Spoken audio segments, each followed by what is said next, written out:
Assalamualaikum warahmatullahi wabarakatuh. Apa kabar anak-anak ibu semuanya? Mudah-mudahan anak-anak ibu dalam keadaan sehat dan tetap semangat untuk mengikuti pembelajaran jarak jauh. Hari ini kita bertemu kembali dalam pembelajaran pendidikan agama Islam dan budi pekerti kelas 5 sekolah dasar. Tanpa terasa kita sudah masuk kepada pelajaran yang kelima, yaitu Rasul Allah Idolaku, dengan subtema pembelajaran kisah teladan Nabi Daud alaihissalam. Sebelum kita lanjutkan pelajaran kita hari ini, marilah kita berdoa bersama. Berdoa mulai. A'udzubillahi minasyaitonirrajim. Bismillahirrahmanirrahim. Rabbishrah li sadri wa yassir li amri wahlul 'uqdatam min lisani yafqahu qawli. Amin. Baik Ananda semuanya, sebelum kita lanjutkan pelajaran kita hari ini, silahkan Ananda persiapkan buku catatannya. Ketika menonton video pembelajaran, jangan lupa nanti kamu salin hal-hal yang kamu anggap penting ke dalam buku catatannya. Sebelum kita lanjutkan mempelajari kisah keteladanan Nabi Daud alaihissalam, alangkah baiknya kita menyanyikan nama-nama 25 Nabi dan Rasul untuk mengingat kembali Nabi dan Rasul yang 25. Adam, Idris, Nuh, Hud, Soleh, Ibrahim, Lut, Ismail, Ishak, Yakub, Yusuf, Ayub, Su'aib, Musa, Harun, Zulkifli, Daud, Sulaiman, Ilyasa, Yunus, Zakaria, Yahya, Isa, wa akhirul khatimul anbiya, Muhammad al-Mustafa. Ya, silakan nanti anak-anak senandungkan dengan kedua orang tuanya, kakak atau adiknya di rumah. Sambil menghafal bahwa Rasul yang wajib kita ketahui itu ada 25 Rasul. Hari ini kita belajar tentang mengidolakan Rasul. Apakah itu mengidolakan Rasul? Mengidolakan Rasul artinya adalah mencintai Rasul. Bagaimana caranya kita mencintai Rasul itu? Caranya adalah dengan meneladani Rasul dalam kehidupan kita sehari-hari. Mari anak-anak kita ikuti kisah keteladanan para rasul berikut ini. Hari ini yang akan kita pelajari adalah kisah keteladanan Nabi Daud alaihissalam. Tahukah anak-anak ibu siapakah Nabi Daud itu dari segi keturunannya? Nabi Daud adalah bin Ibsa, bin Uwaib, bin Akbir, bin Salmun, bin Nashun, bin Uwainadab, bin Irmi, bin Hasrun, bin Farid, bin Yahuda, bin Yakub, bin Ishak, bin Ibrahim al-Khalid. Nabi Daud alaihissalam adalah salah seorang nabi dari Bani Israel, yaitu dari Sibit Yahuda. Ia merupakan keturunan ke-13 dari Nabi Ibrahim alaihissalam. Nabi Daud hidup pada masa Raja Talut yang beriman dan Raja Jalut yang kafir. Ketika itu terjadi peperangan antara tentara Talut dan tentara Jalut. Tentara Talut dapat mengalahkan Jalut serta bala tentaranya dengan izin Allah Subhanahu wa taala. Dan Nabi Daud alaihissalam adalah salah seorang bala tentara Talut yang dapat membunuh Raja Jalut. Pada awalnya Nabi Daud alaihissalam ikut berperang diperintahkan oleh ayahnya bersama 3 orang saudaranya. Tetapi karena Nabi Daud masih kecil, maka ayahnya tidak mengizinkan dia untuk berada di barisan depan. Dia diperintahkan untuk berada di barisan belakang yang bertugas menyediakan makanan dan minuman untuk 2 saudaranya. Dan juga memberikan laporan kepada orang tuanya tentang bagaimana jalannya peperangan. Tetapi ketika peperangan berlangsung, tentara Talut mengalami kegemetaran mendengar teriakan dari Talut yang sangat Raja Jalut yang sangat berani, sehingga tentara Talut merasa mundur, merasa kurang keberanian mereka. Namun Nabi Daud alaihissalam dengan berani tampil ke depan untuk memimpin tentara Raja Talut, sehingga akhirnya tentara Raja Talut mengalami kemenangan di bawah kepemimpinan Nabi Daud alaihissalam. Sehingga setelah kemenangan itu, Nabi Daud menjadi kesayangan dari Raja Talut, bahkan dia dijadikan menantu oleh Raja Talut. Suatu ketika sesudah Talut wafat, Nabi Daud alaihissalam diangkat menjadi raja oleh Allah Subhanahu wa taala. Allah Subhanahu wa taala memberikan kerajaan dan ilmu pengetahuan kepada Nabi Daud alaihissalam. Kemudian Allah Subhanahu wa taala mengangkatnya menjadi rasul dan memberikan karunia yang agung, yaitu kitab Zabur.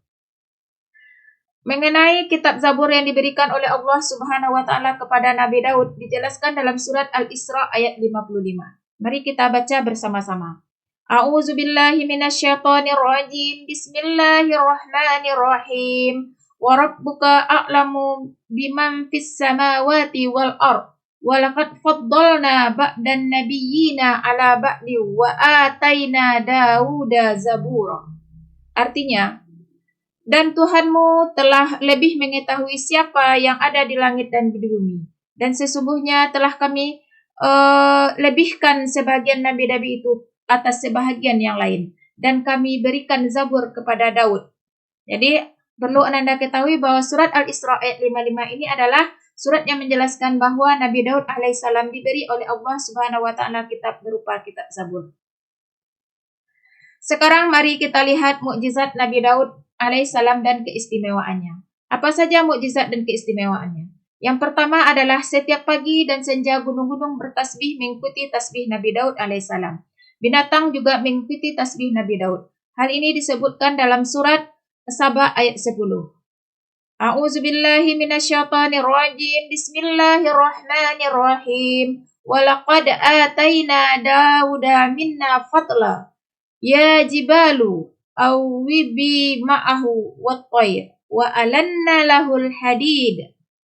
Artinya, dan sesungguhnya telah kami berikan kepada Daud kurnia dari kami. Kami berfirman, hai gunung-gunung dan burung-burung, bertasbihlah berulang-ulang bersama Daud, dan kami telah melunakkan besi untuknya.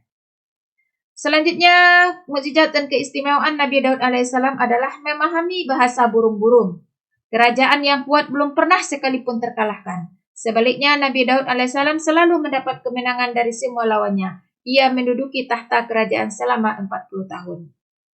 Yang kelima, mukjizat Nabi Daud alaihissalam adalah dapat melunakkan besi. Tentang mukjizatnya ini disebutkan dalam surat Al-Anbiya ayat 80 dan surat Saba ayat 10-11. Ya, ini ada kesalahan penulisan, mohon maaf ya. Yang ini adalah surat Al-Anbiya ayat 80. Ya, mari kita lihat. Wa 'allamnahu sam'atal labusil lakum lituhsinakum min ba'sikum fahal antum syakirun. Artinya, dan telah kami ajarkan kepada Daud membuat baju besi untuk kamu guna memelihara kamu dalam peperanganmu. Maka hendaklah kamu bersyukur kepada Allah. Ya, ini surat Al-Anbiya ayat 80. Maaf ya, salah penulisan, bukan surat Saba ayat 10-11. Surat Saba ayat 10-11 yang ini. Ya, di sini dijelaskan oleh Allah, dan sesungguhnya telah kami berikan kepada Daud kurnia dan kami beriman. Dan kami berfirman, hai gunung-gunung dan burung-burung, bertasbihlah berulang-ulang bersama Daud, dan kami telah melunakkan besi untuknya. Kemudian dalam ayat ke-11, yaitu buatlah baju besi yang besar-besar dan ukurlah anyamannya, dan kerjakanlah amalan yang soleh, sesungguhnya aku melihat apa yang kamu kerjakan. Jadi surat Al-Anbiya ayat 80 dan Saba ayat 10-11 ini menjelaskan kepada kita mukjizat Nabi Daud yang bisa melunakkan besi dan membuat baju besi untuk berperang. Selanjutnya, keistimewaan dan mukjizat Nabi Daud itu adalah Nabi Daud itu seorang nabi yang amat taat kepada Allah, mempunyai kekuatan di dalam beribadah terutama salat malam, dan berpuasa separuh tahun, yaitu sehari berpuasa dan sehari berbuka, berselang-seling, serta banyak beramal soleh. Jadi kita kenal sampai hari ini ada namanya puasa Daud, yaitu puasa sehari, berbuka sehari. Keberaniannya luar biasa, dia tidak melarikan diri ketika bertemu dengan musuh. Selanjutnya, keistimewaan Nabi Daud lainnya ialah mempunyai suara yang sangat merdu yang tidak ada bandingannya dari dahulu hingga sekarang. Apabila ia bernyanyi melakukan isi kitab Zabur, maka gunung-gunung dan burung-burung ikut bertasbih bersama Nabi Daud alaihi salam. Sekarang kita akan lihat perilaku apa yang bisa kita terapkan dalam kehidupan sehari-hari yang melayani Nabi Daud. Yang pertama adalah senantiasa bertasbih memuji Allah Subhanahu wa taala. Yang kedua, selalu taat kepada Allah Subhanahu wa taala, melaksanakan perintahnya dan meninggalkan larangannya. Yang ketiga, menyiapkan kekuatan untuk beribadah kepada Allah Subhanahu wa taala, terutama ibadah malam. Yang keempat, mengerjakan ibadah puasa sunat Nabi Daud, yaitu sehari puasa, sehari berbuka. Dan yang kelima, berani dalam menghadapi musuh. Kata pepatah, musuh pantang dicari, kalau datang pantang pula untuk dielakkan. Baik Ananda semuanya, sampai di sini pelajaran kita hari ini. Mudah-mudahan Ananda bisa memahaminya. Terima kasih saya ucapkan kepada orang tua yang sudah menampingi anak kita belajar di rumah. Saya akhiri pelajaran kita hari ini dengan mengucapkan Alhamdulillahirabbil alamin. Assalamualaikum warahmatullahi wabarakatuh.